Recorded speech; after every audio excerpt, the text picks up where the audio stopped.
Hi everyone.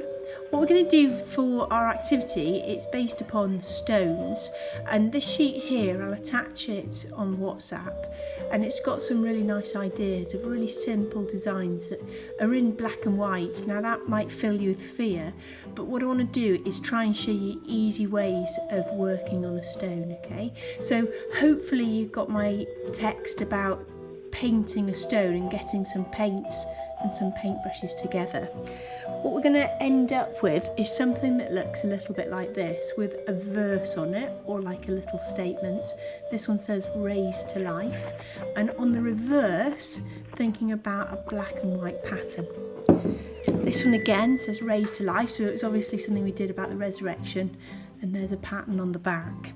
So what we want you to do first is try and find a reasonable smooth stone, and you're going to paint that in white.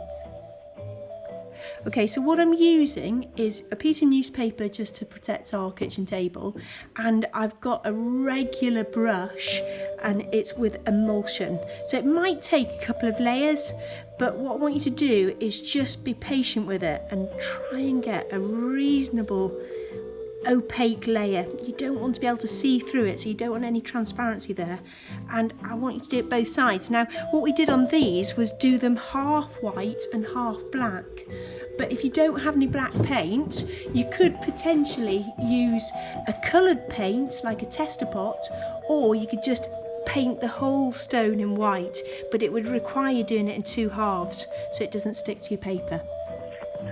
Okay, so what I've done is I've drawn it out and I've copied this one here, and I felt that there was quite a little bit of stone around the edge, so what I'm doing is just using the leaf shape, the little motif shape that I've got within my design, and I'm putting that around the edge to fill it.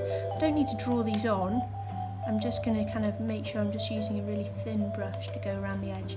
The thin bit of this leaf, you could just use a pen on there if you wanted, and that'll be finished.